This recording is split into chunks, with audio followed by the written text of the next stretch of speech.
Here's a quick intro video for Bon Appetit RV at the Retreat RV and Campground in Styx River.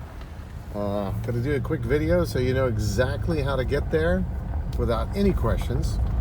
And this way, if you come in at night or whatever, you're able to go straight to the campsite without having to worry about checking in. Most people have to drop by here and check in, but you're kind of like on the express pass. So you are that black and tan camper on the left, and your parking spot will be just after it. So that's also another Airbnb camper there. So this is where we're going to be parking your little table and everything. Campsite number 8. Once you have parked to the right side of the RV, the first thing you're going to do is go ahead and make sure the water is on. It's a simple water spigot right at number 8. You just go down here, counterclockwise is how we turn them on. When you leave and check out, you're going to close this all the way till it's shut. That way the water is off, but when you get here, this is how we turn it on. Next thing you want to double check is you're going to be going to the front of the RV to make sure the propane is on. The propane powers your stove. If you're not interested in using the stove, you do not need to turn this on because it has an electric water heater. So 1 second, you just slide. The cover slides up, as you can see. You gotta use 2 hands to get it up and over, and then you take it off. This is what it looks like. As you can tell right now, it's being powered by the right side tank. If you want to turn it, you would turn it to the left side tank to change tanks. And to turn it on, this is to close it. And you'll notice it says close to the right. That closes it, and this would open it. That's only if you need to cook on the stove. If you have no plans of cooking, you can leave these things off at all times. So I'm gonna actually make sure they're both off right now. And one does have a meter that lets you know when you turn it on if you got full gas. We always have 2 and typically have backup.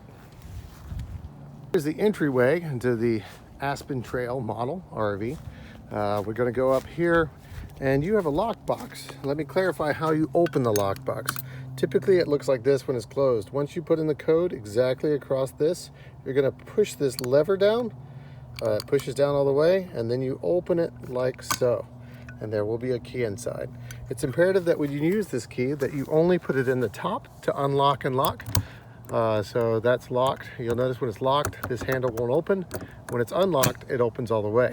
We request that you do not put a key in the bottom because these have a tendency to actually break. It's a deadbolt, and it will actually typically break the key. So we request you not to do that. You can deadbolt it from the inside, no problem, but this is how we always leave it. It's just the top lock locked, and we never have any problems with it at all. We also request to make sure you understand that if you have the key in here and you've unlocked it and you turn the key to take it out, that door is now locked. You might not realize it. So if I go inside, leave this key down, and then walk out and close the door, I've now locked the key inside without me in there. So make sure you always take that key and either put it in the lockbox or keep it in your pocket or on your keychain with you, or make sure when you do this that you are actually taking the key out when it's unlocked, and then you can't lock yourself in. When you first walk in, you're going to notice 2 important things. One is right to the left, you've got your electric water heater. So if you want hot water, you're going to have to turn that on. Once you turn that on, it takes it about 7 to 10 minutes before it powers up. So we ask that if you're not going to be here during the day, to make sure that's off. If you want an exterior light, that's a quick flip, or that's the interior light. That's the light that's actually over the couch. That flips off and on right there. And then I don't think we have an oh yes, the exterior light is the LEDs that are underneath the awning. So you can turn that on if you want your little mood lighting outside. We ask that you keep that off in the day so you don't burn it out. And if you did need the awning, this is a retractable awning that goes out and in by the push of a button. We request that if you're not going to be here, to make sure that is in. Otherwise, easily low wind can actually break that and rip it off. And that costs about $1,000. So we ask that you do not do that. Quick description of how the AC works. Obviously you have cool furnace fan. Furnace, actually, we don't request you to use. We're going to have a portable electric infrared quartz heater that will keep this whole place toasty during the winter. But in the summer, most people keep it on fan, and when you're not here, 77 degrees works out great. But, you know, if you're here for the day or you're here at night, obviously you just turn it down to the temperature that you want, and she's going to cool it down to that temperature. Understand that this is what's called a ducted system, so there's actually AC vents throughout the camper. So here's the master bedroom. And by the way, the lights also are all push button except that one over the couch. So if you ever want to turn them on, you just push it in the middle. But you'll notice there's a vent here, and you'll feel cold air coming out. So what you need to understand that is these units are designed that if I open this all the way, all the cold air is going to come out of right here.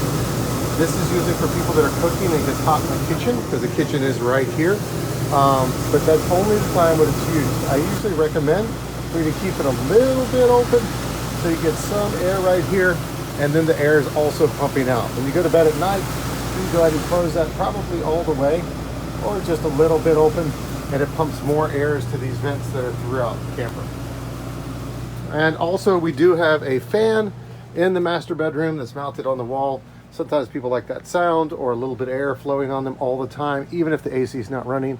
So that's that.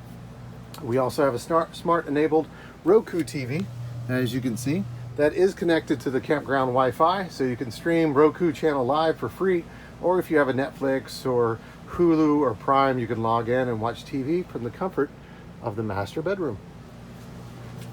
If you ever need to use those top of the stove, we always leave a lighter right under here. And what you would do is you go straight over here, and what you do is put it to light. This is the front one. And I would then light it right there. And there you go, you've got the lit stove. And then I just turn it back off. You completely turn it off. We request that you not use the oven, because they're kind of particular and complicated. So what we do is we put a toaster oven in the bottom down there. You can take out and bake for whatever you need for your family there. And you want to make sure that all these are turned off at all times for safety. So make sure you double check that anytime you're here for long term or you're leaving. Quick description of the bathroom. If you're not familiar with RV toilets, they work by typically, it's got a pedal on it, a foot pedal. I actually have little descriptions on the back, but to show you in person, you push halfway on that pedal, gets you water, and if you want to flush, you just push it all the way, and that flushes it out. Now, we do request that you only put number 1 and 2 bodily items in here, no toilet paper or anything else, because it can jam up the toilet really easily on RVs. And also, we want you to understand that there are bathrooms at this facility that have hot, cold water that are full size instead of these cramped RV quarters. We actually aren't connected to septic full time here. The park manager does do a dump out, usually about twice a week as needed when we have guests here. So we prefer, if you can, to just do, when it's late at night, you need to go to the bathroom, it's fine to do it here. But we prefer you to do it at the campground bathrooms, and especially showers can fill up this tank, relatively easily. I will let you know it's only a 6-gallon tank here in this RV for hot water. So that usually gives you about 4 minutes of constantly streaming hot water.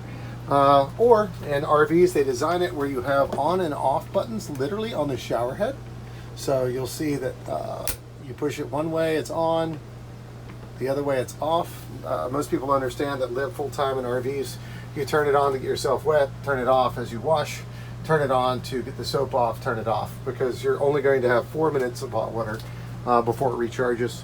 If you want more than that, go to the campground bathrooms, and they're going to have your full-size residential type hot water heaters there.